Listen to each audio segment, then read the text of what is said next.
Assalamualaikum warahmatullahi wabarakatuh.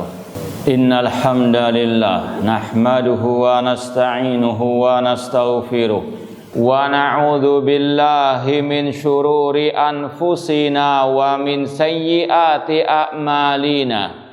Man yahdihillahu fala mudhillalah wa man yudlil fala hadiyalah. Ashhadu an la ilaha illallah wahdahu la syarikalah wa ashhadu anna Muhammadan abduhu wa rasuluh. Ya ayyuhalladzina amanu taqullaha haqqa tuqatih wa la tamutunna illa wa antum muslimun. Ya ayyuhan nasu taqu rabbakumul ladzi khalaqakum min nafsin wahidah wa khalaqa minha zawjaha wa batha minhuma rijalan katsiran wa nisaa'a wattaqullaha alladzi tasaaluna bihi wal arham innallaha kana 'alaikum raqiba.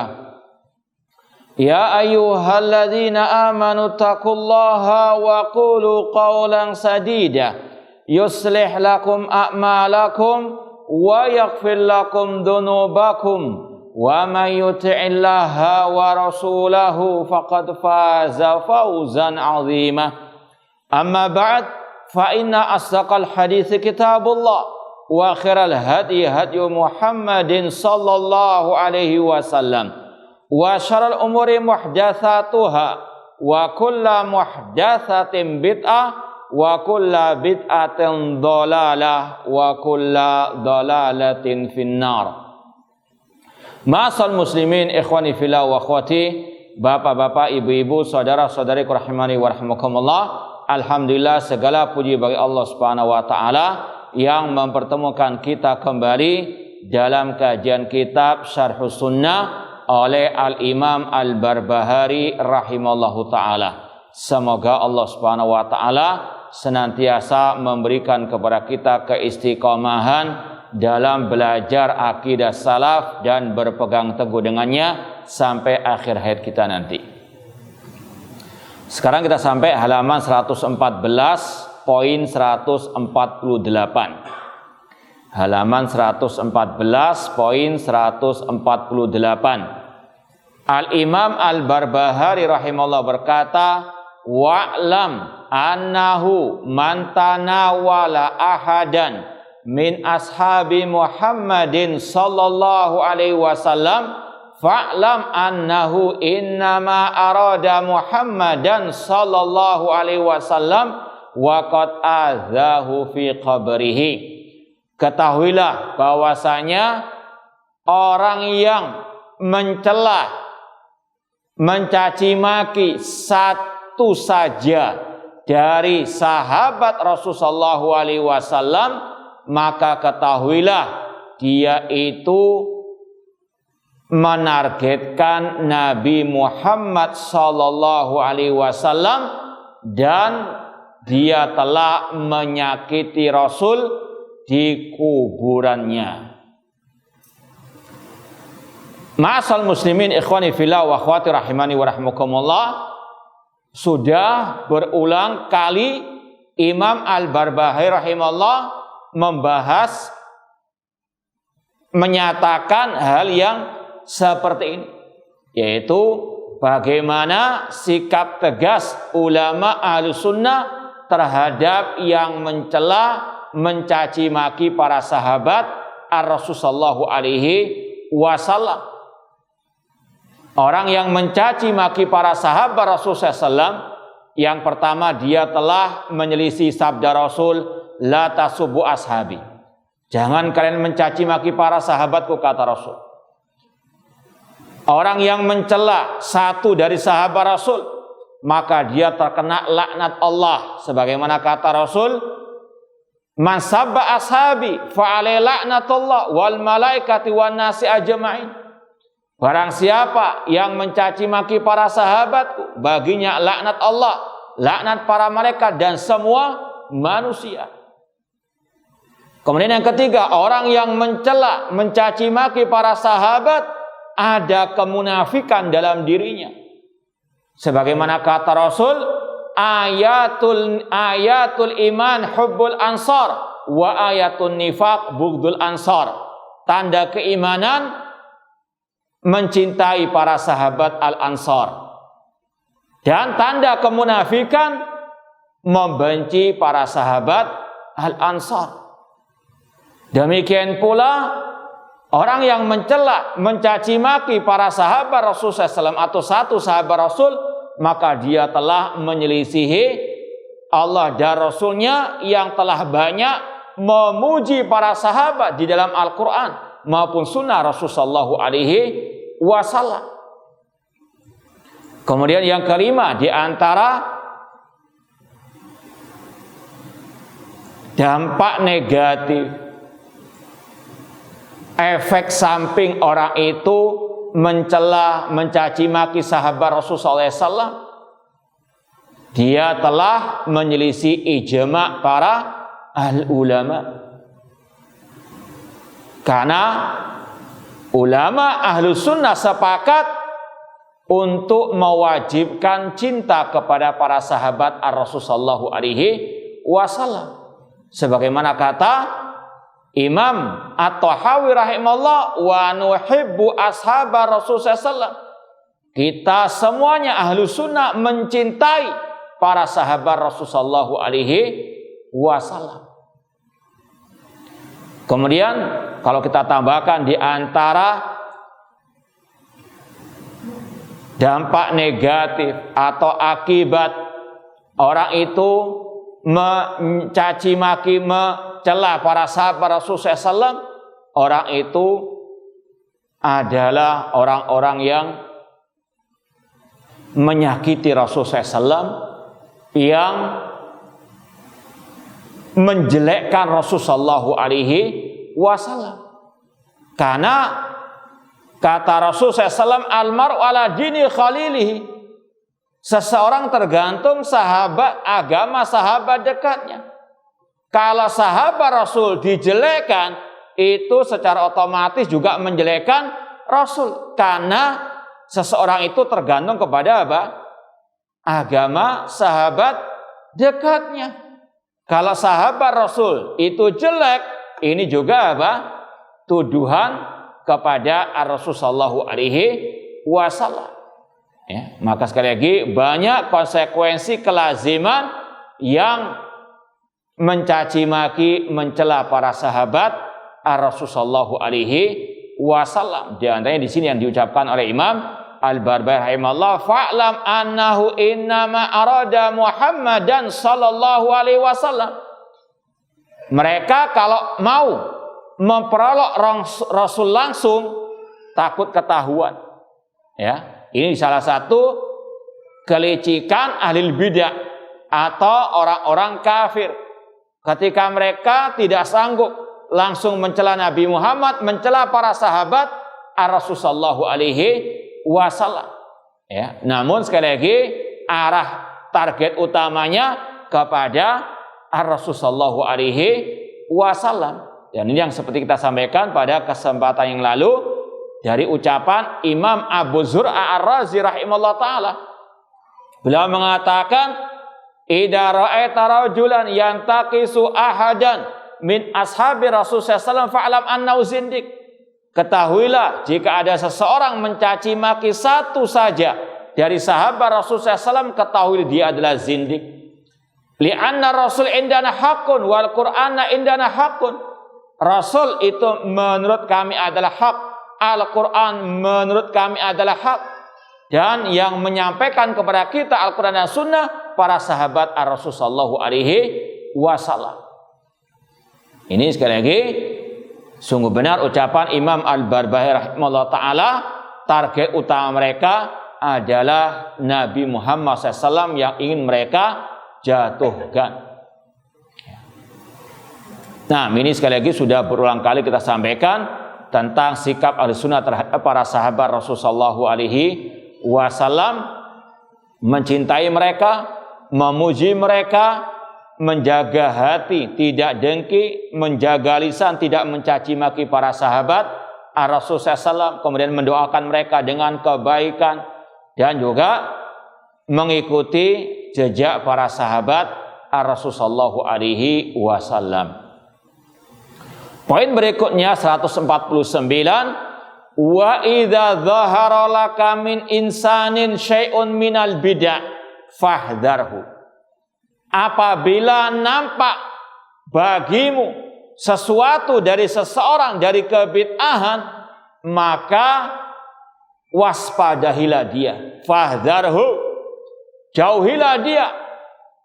Ya, terutama para dai-dai yang banyak menyebarkan syubhat ataupun al-bidah. Kalau nampak dari mereka sesuatu dari kebid'ahan, maka jauhi. Ini yang sudah kita sampaikan, kita menghukumi sesuai dengan dohirnya. Ya, dohirnya di postingan sesat. Meskipun ngaku misalnya tobat, namun tetap postingannya juga menyimpang sesat, kita tetap hukumi dia apa? Sesat. Ya, tobatnya tobat apa? Pura-pura. Naudzubillah min dzalik. Buktinya postingan-postingannya masih apa? Ruwet bin jelimet, menyelisihi akidah manhaj as-salaf misalnya. Ya, maka kata Imam Barbari, fahdharhu, maka jauhilah, hati-hatilah, waspadahilah. Ya, wa idza dhara laka min insanin syai'un minal bid'ah fahdharhu. Fa innal ladzi akhfa anka aktsar mimma adhara. Sesungguhnya yang dia sembunyikan darimu lebih banyak dari yang dia tampakkan. Sebagaimana ciri orang-orang munafikin. Wa ma tukhfi suduruhum akbar, dan apa yang tersembunyi dalam dada mereka itu lebih dahsyat. Makanya Imam Barbahari, antum lihat di footnote nomor 5, wa qala al-musannif rahimallah kama fi tabaqatil hanabila wal manhaj al-ahmad, kata Imam Barbahari rahimallah, mathalu ashabil bid'ah mathalul aqarib. Perumpamaan ahli bid'ah seperti kala jengking. Yadfanuna ru'usahum wa abdanahum fit turab wa yukhrijuna adnabahum. Mereka menanamkan, memendam kepala dan badan mereka di tanah, menyembunyikan kepala dan badan mereka di tanah, namun mengeluarkan ekor mereka. Faida tamakanu ladaghu, kalau sudah momennya pas mereka akan menyengat. Ini liciknya ahli al-bidah. Namun ini juga sekarang ditiru oleh sebagian yang mengaku ahlus sunnah ataupun salafiyin, yang mereka mencela-mencela di hadapan orang, kelihatannya lemah lembut, padahal tadi sengatannya sudah apa? Siap. Kalau sudah momennya tepat, menyengat yang tidak sesuai dengan hawa nafsu mereka. Alaihim ma yastahiquna minallah. Maka hati-hati, waspada. Ya, orang-orang yang mengikuti jejak ahli bidah seperti kala jengking ini. Ya. Wa yukhrijuna adnabahum fa idza tamakkanu ladahu. Jika mereka punya kesempatan, mereka akan menyengat. Wa kadzalika ahlul bidah, demikian pula ahlul bidah. Hum mukhtafuna bainan nas. Mereka bersembunyi di antara manusia. Sama dengan oknum-oknum tadi, meskipun mengaku pengikut dakwah as-salafiyah. Ya, di hadapan manusia pura-pura mengatakan jangan suka tahdzir. Mereka sendiri apa? Menuduh kita hizbiyah dan sebagainya. Mereka juga apa? Banyak membubarkan kajian-kajian ya tauhid dan seterusnya. Ya. Pura-pura apa? Baik di depan orang, lemah lembut, akhlakul karimah, padahal ya lebih kejam daripada serigala. Naudzubillahi min dzalik. Fa idza tamakkanu balaghu ma yuridun.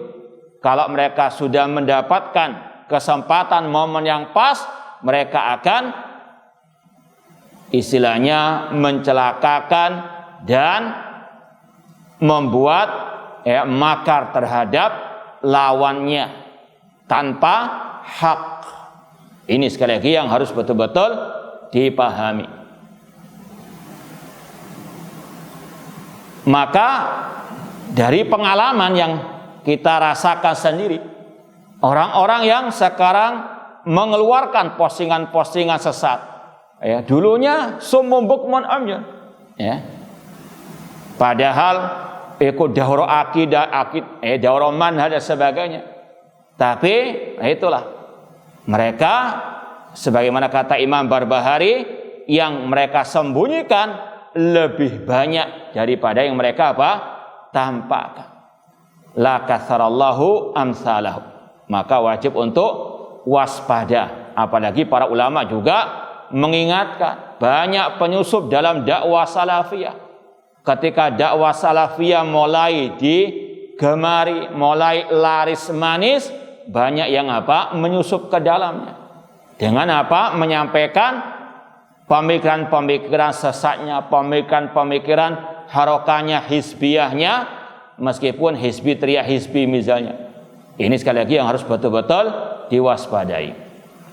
Makanya kita bisa mengetahui, menfilter, ini hak, ini batil, yaitu dengan terus belajar akidah as-salaf. Karena inilah sekali lagi filter atau satu-satunya filter untuk membedakan mana ahlus sunnah yang sejati dengan yang imitasi, mana al-firqatun najiyah dan firqah al-halika atau yang sejenis dengan mereka. Poin berikutnya 150, wa idza ra'aita ar-rajula min ahli sunnah radi'at tariq wal madhhab fasiqan fajiran sahiba ma'asi dhalan wa huwa ala sunnah fashabhu. Apabila engkau melihat seseorang dari ahli sunnah, dia jelek perangainya, jelek akhlaknya, dia fasik, dia fajir, pelaku maksiat, dia tersesat dalam masalah tadi, kemaksiatan, namun dia tetap di atas akidah sunnah, maka tetap bersahabat dengannya. Ijlis ma'ahu, tetap duduk bermajlis dengannya. Fa innahu laisa yadurruka maksiatuhu, karena maksiatnya tidak mencelakakanmu. Namun kata beliau, wa idza ra'aita ar-rajul mujtahidan fil ibadah mutakasyifan muhtariqan bil ibadah sahiba hawa fala tujalishu wala taqut ma'ahu wala tasma' kalamahu wala tamshi ma'ahu fi tariq. Kata beliau, apabila engkau melihat seseorang, dia ahli ibadah, dia zuhud, tidak tamak kepada dunia, dan dia rajin ibadah, namun dia pelaku bid'ah, sahibu hawa, maka jangan duduk bermajlis dengannya. Wala takut mahu, jangan mendengarkan ucapannya, jangan pergi bersamanya, jangan berjalan bersamanya di jalan. Fa inni la amanu antas tahliya tariqatah, karena aku khawatir, aku tidak merasa aman, engkau akan menganggap baik manhajnya, metode jalan ibadahnya, fatahlik mahu, sehingga engkau binasa bersama orang tersebut. Ini ucapan-ucapan hikmah para ulama as-salaf. Poin pentingnya di sini adalah perbandingan. Ini poin intinya, perbandingan antara bahaya maksiat dan bid'ah. Ulama sepakat secara umum, secara global mengatakan bid'ah itu lebih berbahaya daripada maksiat. Pelaku maksiat lebih ringan dibandingkan pelaku kebid'ahan. Sebagaimana kata Sufyan Ats-Tsauri, al bid'atu ahabbu ila iblis minal ma'siyah. Bid'ah lebih dicintai oleh iblis daripada maksiat. Al maksiatu yutabu minha wal bid'atu la yutabu minha. Pelaku maksiat masih ada harapan untuk bertobat karena dia dalam hati kecilnya merasa bersalah. Namun pelaku kebid'ahan tidak merasa bersalah, susah tobatnya. Sampai kata Rasul, innallaha hajabat taubah an kulli sahibi bid'ah hatta yadaha.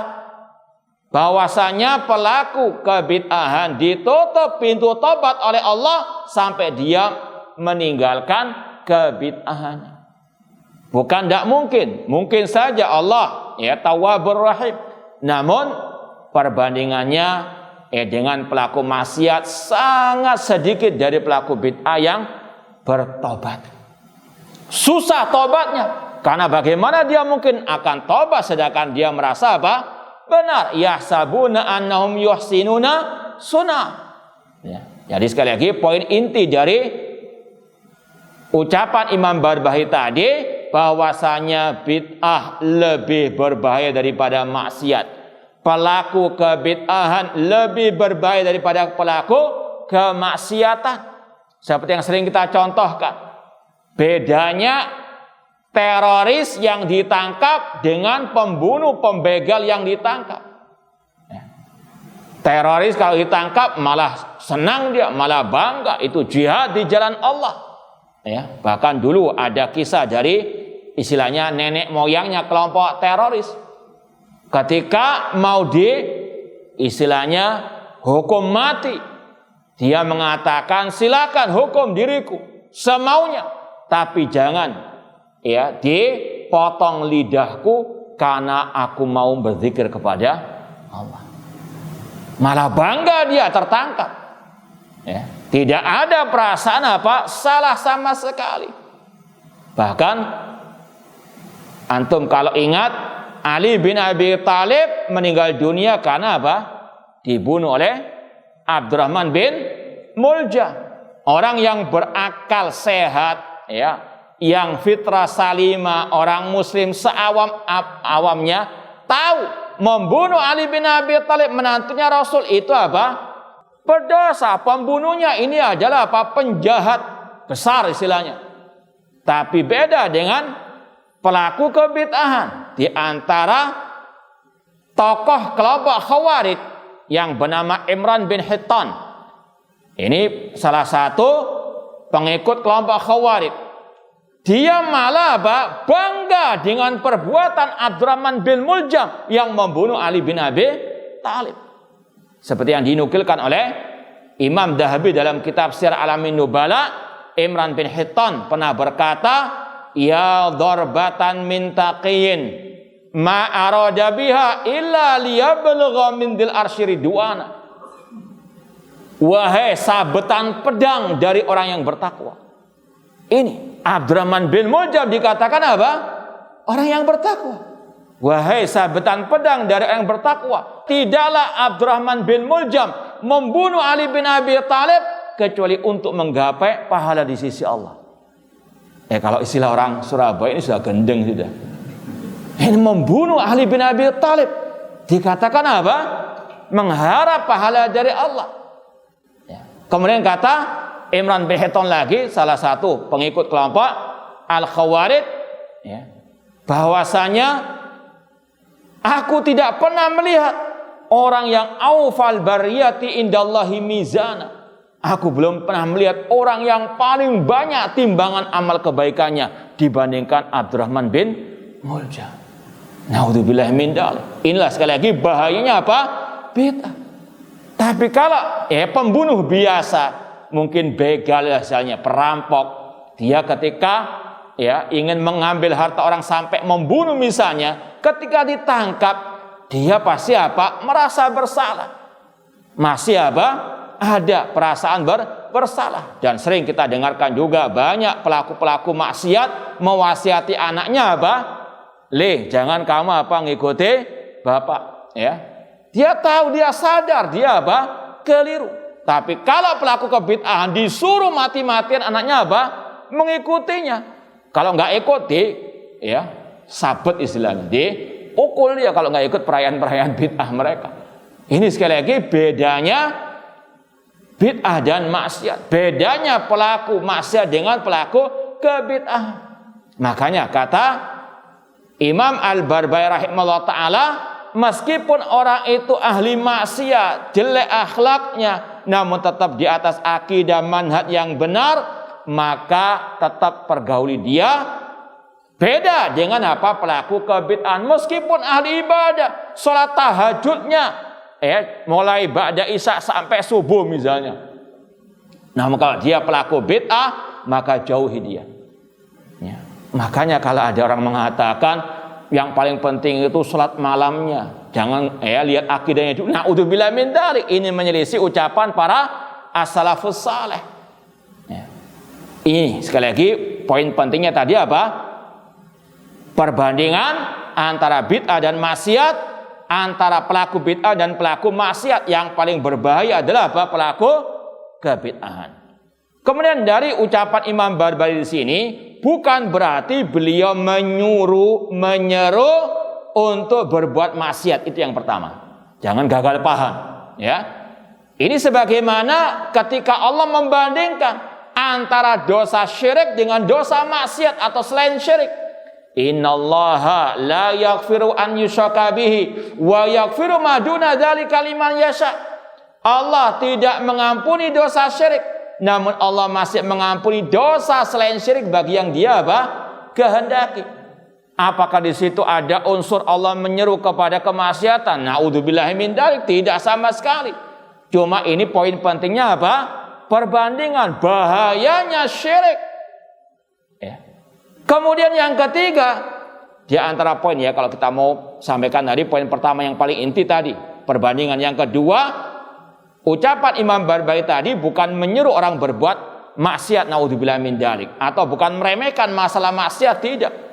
Kemudian poin yang ketiga, ini untuk kita bisa bersikap yang apa? Bijak. Bukan bijaksana injak sini, bukan, namun bijak dalam artian menempatkan sesuatu pada tempatnya. Yaitu apa? Dalam wala barok kita benci kepada pelaku bid'ah lebih daripada pelaku apa? Kemaksiatan. Ini juga apa? Yang harus dipahami. Kalau kita sudah tahu bahayanya bid'ah lebih daripada maksiat, maka sikap kita, wala barok kita juga berbeda. Jangan kalau pelaku maksiat seperti kebanyakan orang dianggap sudah apa? Finari jahannam khalidan fiha. Koruptor lah misalnya, koruptor. Itu seolah-olah apa? Sudah dosa yang paling besar. Tapi kalau syirik bid'ah kayak apa? Biasa. Perbedaan apa? Pendapat khilafiyah dan seterusnya. Na'udzubillahi min dzalik. Ini sekali lagi beda dengan sikap salaf. Atau seperti sebagian orang masalah pencurian HP teriak-teriak keluar-keluar kayak sudah mau kiamat. Tapi kalau ada yang ucapannya berbau bid'ah bahkan syirik, summum bukmun umyun, bahkan dibela mati-matian. Na'udzubillahi min dzalik. Ini beda dengan salaf. Lebih tegas, keras kepada pelaku bid'ah daripada apa? Maksiat. Meskipun sekali lagi dua-duanya adalah kemungkaran, tapi itu sikap mereka berbeda. Kemudian ma'asal muslimin, dari ucapan Imam Barbahari kita bisa ambil faedah juga. Kemaksiatan, akhlak yang tercela tidak mengeluarkan pelakunya dari ahli sunnah, dari al-firqatin najiyah. Makanya beliau mengatakan meskipun dia fasik fajir, sekali lagi jangan gagal apa? Paham. Bukan memuji pelaku maksiat, bukan naudzubillah min dzalik, bukan meremehkan masalah dosa, bukan. Masalah apa? Ini kaidah. Dosa maksiat, akhlak yang tercela itu tidak mengeluarkan pelakunya dari ahli sunnah. Makanya Imam Barbahari mengatakan wa huwa ala sunnah. Namun dia tetap di atas sunnah, di atas akidah yang sahihah. Maka sudah sering kita sampaikan, ukuran orang itu ahli sunnah wal jamaah salafi bukan karena penampilan, ya, bajunya, fisiknya, jenggotnya, masya Allah panjang. Kita nggak mengingkari itu adalah apa? Sunnah Rasulullah SAW. Namun itu bukan barometer tolak ukur orang itu ahlus sunnah atau ahlul bidah. Berapa banyak ahlul bidah yang juga apa? Usama bin Laden, tokohnya teroris, jenggotnya lebih panjang daripada antum. Tapi dia apa? Khawarij. Ya. Maka sekali lagi harus dipahami. Maka sudah pernah kita sampaikan, ada dulu majelis taklim mak-mak di Surabaya manggil apa? Salah satu pemateri dari luar kota, dari luar pulau. Ya. Kita nggak ada yang kenal waktu itu. Namun kita tahu fulan dari pulau ini. Kita cek kepada teman-teman di sana. Ternyata dia adalah fannya kelompok teroris. Kenapa kok diundang sama emak-emak yang menisbatkan diri kepada dakwah sunnah? Oh ya karena cingkrang, karena apa? Jenggot. Bukan itu ukuran apa? Ustadz salaf, iya itu salah satu apa? Sunnah Rasulullah SAW. Namun itu bukan barometer si fulan salafi atau ahli bidah. Teroris juga banyak seperti itu. Sekali lagi kita harus pertengahan. Bukan kita mencela jenggotnya, cingkrangnya, bukan. Naudzubillah min dzalik, jangan gagal paham. Cuma itu bukan barometer orang itu apa? Di atas ya ahli sunnah wal jamaah. Apa barometernya? Akidah. Kalau orang itu di atas akidah salaf, ya, akidah para ulama ahli sunnah, maka dia di atas ahli sunnah wal jamaah. Seperti yang sudah pernah kita sampaikan dari fatwa Syekh Muhammad bin Utsaimin dalam kitab beliau Fatawa Arkan Islam. Kapan? Ketika beliau ditanya, kapan seseorang itu keluar dari firqah najiyah, kelompok yang selamat? Kata beliau, kalau jatuh ke dalam penyimpangan dalam masalah al-aqidah, jatuh ke dalam kebid'ahan. Dan kata beliau, masalah muamalah, masalah akhlak tidak mengeluarkan dari ahlu sunnah. Namun sekali lagi bukan masalah meremehkan masalah akhlak mulia, tidak. Ya. Namun yang lebih parah kalau sudah akidahnya jelek, manhajnya juga ya mencela-mencela, akhlaknya serigala berbulu domba dan seterusnya. Ini yang lebih apa? Dahsyat. Namun di luar pura-pura apa? Baik dan seterusnya. Ini yang lebih apa? Parah. Namun intinya sekali lagi, maksiat, akhlak yang tercela tidak mengeluarkan pelakunya dari ahlu sunnah wal jamaah. Sebagaimana kata Imam Al-Barbahari di sini. Kata beliau, sekali lagi kita ulang ucapan beliau, apabila engkau melihat seseorang dari ahli sunnah, ini kata beliau, meskipun dia apa? Pelaku maksiat, namun dia min ahli sunnah. Dia radi at-tariq wal madhab, jelek perangainya, jelek ya perbuatannya, fasiqat, dia fasik, fajir, pelaku maksiat, dolan, yaitu sesat dalam masa kemaksiatan tadi. Wa huwa ala sunnah, namun dia tetap di atas sunnah, maka jadikan dia sahabat dekat dengan. Meskipun di sini kata sebagian para pensyarah, ini sebetulnya bukan seruan untuk menjadikan mereka sebagai apa? Sahabat dekat. Ya, kalau bisa cari yang saleh. Cuma ini perbandingan. Lebih baik berteman dengan ahli maksiat daripada ahli bidah. Jadi sekali lagi jangan gagal paham. Wah, ramai-ramai cari teman yang maksiat, bukan. Namun ini sekali lagi perbandingan. Lebih baik berteman dengan pelaku maksiat daripada pelaku apa? Kebid'ahan. Pelaku maksiat insya Allah secara umum, kalau kita di atas ibadah yang benar, istiqomah, nggak diganggu kita, ya. Justru yang ganggu siapa? Ahli bidah, ya. Ini sekali lagi yang apa? Sangat ditekankan oleh para ulama as-salaf. Kata beliau, kalau dia masih di atas sunnah, bertemanlah dengannya, duduk bersamanya. Apalagi dengan niat untuk kita apa? Menasehatinya. Maka itu tidak memadaratkanmu, atau kemaksiatannya tidak memadaratkanmu. Namun apabila engkau melihat seseorang mustahidan fil ibadah, ahli ibadah, dia zuhud, pura-pura nggak kepingin dunia, padahal luar biasa tomaknya kepada kedudukan, kepada dunia. Ya, cuma mulutnya saja yang ngomong apa? Tidak mau dengan dunia. Muhtariqan bil ibadah, sangat luar biasa rajinnya beribadah. Namun dia sahibu hawa, pelaku kebid'ahan, maka jangan bermajlis dengannya. Jangan mendengarkan ucapannya. Karena banyak apa? Syubhat, meskipun kelihatannya lemah lembut. Ya. Banyak tokoh-tokoh al-bidah, ucapannya luar biasa, lebih lembut daripada sutra secara zahirnya, namun isinya apa? Penuh dengan racun berbisa. Hati-hati. Wala tamshi mau, jangan berjalan bersamanya di thariq, di jalan.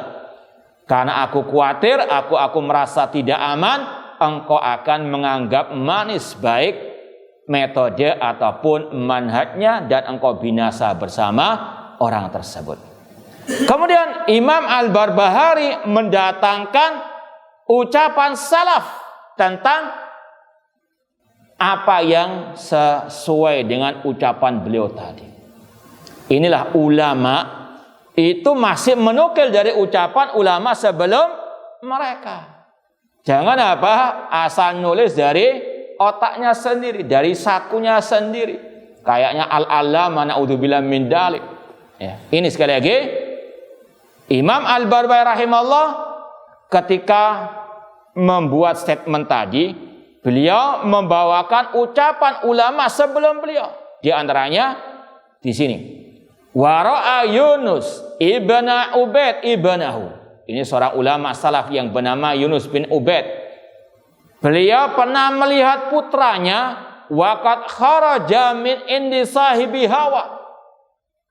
Ini bapaknya ulama salaf Yunus bin Ubaid melihat putranya keluar dari rumah pelaku kebid'ahan. Maka sang bapak ya dari ulama salaf ini mengatakan, ya bunayya min aina ji'ta, wahai anakku dari mana engkau? Qala min indi fulan, dari rumah fulan, kata sang anak. Dalam footnote dikatakan yaitu dari Amr bin Ubaid, tokohnya kelompok Mu'tazilah yang mengatakan Al-Quran makhluk. Kata sang anak, aku habis pulang dari rumah Amr bin Ubaid. Maka sang bapak mengatakan, ya bunayya, wahai anakku, li'an araka kharajta min baiti khuntha ahabba ilayya min an araka takhud min baiti fulan wa fulan. Wahai anakku, aku lebih suka engkau keluar dari rumah orang yang banci, ya, daripada aku melihatmu keluar dari rumah fulan dan fulan dari ahli al-bidah.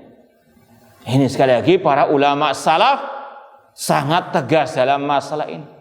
Namun sekali lagi jangan gagal paham. Bukan berarti apa mereka menyuruh anak-anak mereka berteman dengan ahli maksiat, tidak. Cuma ini perbandingan. Bahayanya bid'ah, pelaku bid'ah lebih dahsyat daripada apa? Maksiat. Ya. Lebih baik anak itu berteman dengan maling, perampok, begal daripada berteman dengan ahli bidah, kelompok teroris dan seterusnya. Karena sekali lagi secara asal orang yang berbuat maksiat pasti ada merasa apa? Bersalah daripada ahli al-bidah, susah tobatnya. Wali antal kallaha ya bunayya zanian fasiqan aw sariqan khainan ahabba ilayya min antalqah biqauli fulan wa fulan. Wahai anakku, lebih baik engkau berjumpa dengan Allah pada hari kiamat dengan membawa dosa zina, kefasikan, mencuri, khianat. Itu lebih aku sukai daripada engkau berjumpa dengan Allah namun engkau membawa ucapan fulan dan fulan dari ahli al-bidah. Makanya Imam Ibnu Qayyim rahimahullah ketika menyebut urutan dosa, yang pertama adalah syirik kepada Allah, yang kedua adalah al-bid'ah, baru yang ketiga adalah dosa-dosa besar. Ini sekali lagi skala prioritas Ahlus Sunnah as-Salaf dalam masalah menjauhi dosa. Ya, intinya bukan masalah meremehkan dosa, naudzubillah min dzalik. Akan tetapi ini perbandingan bahaya kedua dosa ini, dosa bid'ah dan dosa maksiat. Kemudian beliau mengatakan ala tara, kata Imam Barbahari, ala tara anna Yunus ibn Ubaid qad alima annal khunsa la yudillu ibnahu an dinihi. Tidakkah engkau memperhatikan bahwasanya Yunus bin Ubaid, seorang ulama salaf ini mengetahui, meyakini bahwasanya al-khunsa, orang yang banci tadi, tidak akan menyesatkan anaknya dari agamanya. Ya, nggak mungkin pelaku maksiat membawakan dalil akan apa? Halalan maksiatnya.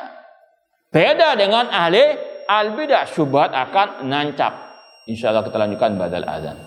Wallahu a'lam. Baik, kita lanjutkan sedikit lagi. Kata Imam Al-Barbahari rahimahullah, ala tara anna Yunus ibn Ubaid qad alima anal khunsa la yudillu ibnahu an dinihi. Tidakkah engkau memperhatikan bahwasanya Yunus bin Ubaid, dia telah mengetahui, meyakini pelaku kemaksiatan atau seperti orang banci tadi tidak akan menyesatkan anaknya dari agamanya. Ya, tidak akan mungkin menanamkan syubhat, tidak mungkin mendatangkan ayat hadis untuk melegalkan kemaksiatan, karena mereka tahu mereka itu salah. Beda dengan ahli bid'ah, kata beliau, wa anna sahibal bid'ah yudillahu hatta yakfura. Kalau ahli bid'ah menyesatkannya sampai naudzubillah min dzalik kufur.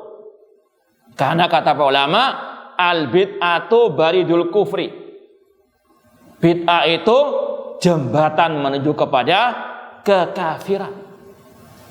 Awalnya bid'ah, namun akhirnya kepada kesyirikan dan kekufuran. Naudzubillahi min dzalik. Ini sekali lagi tahdziran ulama salaf dari al-bid'ah dan pelaku kebid'ahan.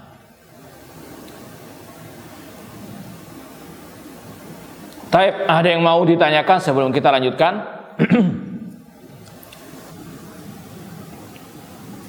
Oh, tidak ada, kita lanjutkan. Poin 151, kata Imam Al-Barbahari rahimahullah, wahdhar thumma ihdhar ahla zamanika khasatan.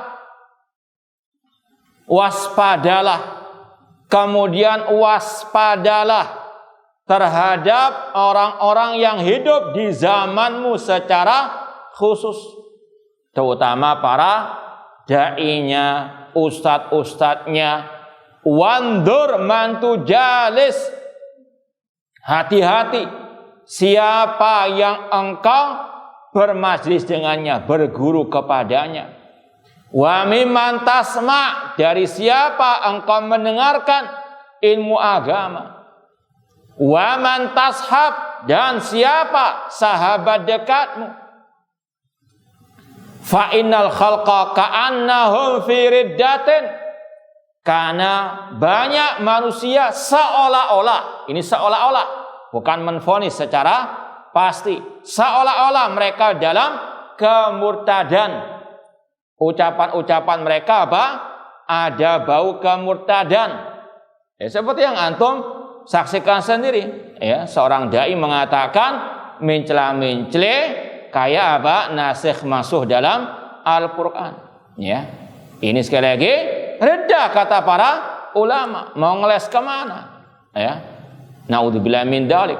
Illa man asamahullah minhu, kecuali yang diselamatkan oleh Allah Subhanahu wa taala. Semoga Allah menyelamatkan kita di dunia wal akhirah. Ini wasiat, nasihat, petuah dari Imam Al-Barbahari untuk kita semua, terutama di zaman ini yang penuh dengan syubhat, baik dari luar maupun dari dalam. Maka harus selektif, tidak boleh apa? Asal-asalan. Ya. Ini bukan hizbiyah, ini adalah apa? Wejangan dari para ulama salaf.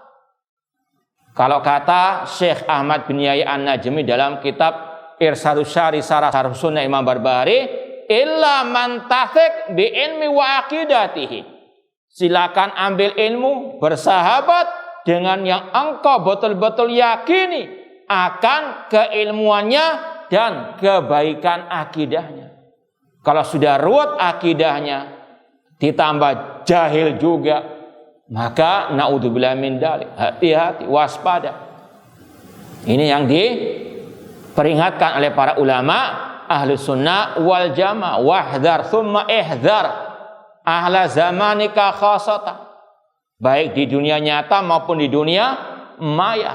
Karena kalau sudah masuk susah keluar. Kalau sudah terpengaruh dengan syubhat ahlil bidah atau yang mengikuti jejak ahlil bidah, maka ini sekali lagi sangat berbahaya, bisa menyeret kepada kesesatan, dan kesesatan itu terus akan berkembang dan seterusnya. Apalagi kata beliau fa'inal khalqa ka'annahu fi riddah. Meskipun kalau Syekh Ahmad bin Yahya An-Najmi kurang cocok dengan ungkapan ini, dikhawatirkan apa? Dikhawatirkan menvonis kaum muslimin murtad. Namun ini kalau bahasanya beliau Allah alam ka'anna, namanya ka'anna seolah-olah. Beda dengan vonisnya Said Qutb yang mengatakan irtadatil basyariyah, bahwasanya manusia telah murtad. Itu sudah memastikan. Bapak teroris dunia abad ini Said Qutb.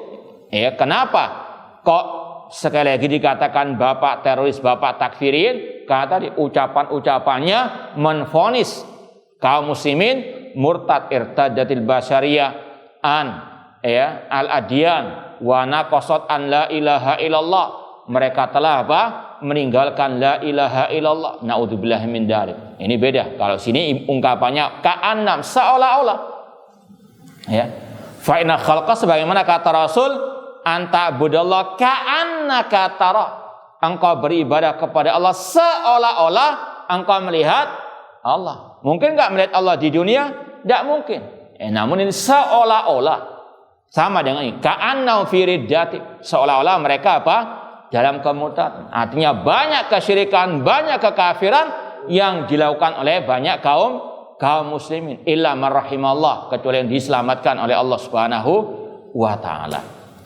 Kemudian mirip dengan poin 151, ucapan beliau yang 152, wandur idza sami'tar rajula yadhkur ibnu abi duat wa bishr al-marisi wa Thumamata wa Abul Hudzail aw Hisham al-Fuwaiti aw wahidan min atba'im wa asyaihim fahdharhu. Ketahuilah apabila engkau mendengar seseorang memuji Ahmad bin Abi Duat, Bishr al-Marisi, Thumama aw Abul Hudzail, Hisham Fuwaiti, mereka ini tokohnya kelompok Mu'tazilah. Kalau sekarang ini tokohnya liberal. Ketahuilah kalau Anda melihat seseorang memuji orang-orang tersebut dari ahli bidah, dari kelompok Mu'tazilah liberal, maka jauhi dia. Fahdharhu. Fa inna sahibu bid'ah, karena dia adalah pelaku bid'ah. Enggak mungkin ahli sunnah memuji ahli bidah. Apalagi sudah mungkin pernah antum lewati ucapan ulama salaf yang mengatakan man waqqara sahiba bid'ah faqad a'an ala hadamil Islam. Barang siapa memuji, memuliakan pelaku kebid'ahan, maka dia telah menolong untuk menghancurkan al-Islam. Naudzubillah min dzalik. Maka ini sikap tegas ulama salaf, maka jauhi orang-orang tersebut. Karena dengan pujian itu akan menipu umat. Umat akan terkecoh dengan pujian ini. Masya Allah, ada ustadz salafi memuji fulan dari ahli bidah, maka ahli bidah itu jadi digandrungi, diikuti, tidak apa-apa bermajlis dengan mereka. Ini yang sangat amat dikhawatirkan. Haulai kanu ala riddah, mereka yaitu diantaranya tadi Amr bin Ubaid di atas akidah yang murtad. Watruk hadar rajul alladzi dzakarahum bi khair, tinggalkan orang-orang yang memuji ahli bid'ah tersebut, wa man dzakara minhum, dan yang memuji di antara mereka. Semoga Allah menjadikan kita pengikut setia akidah salaf, dan semoga Allah menjauhkan kita dari segala syubhat dan ahli syubhat dan ahli al-bid'ah wa syururihim. Aqul qouli hada wa akhiru da'wana anil hamdulillahi rabbil alamin. Wassalamualaikum warahmatullahi wabarakatuh.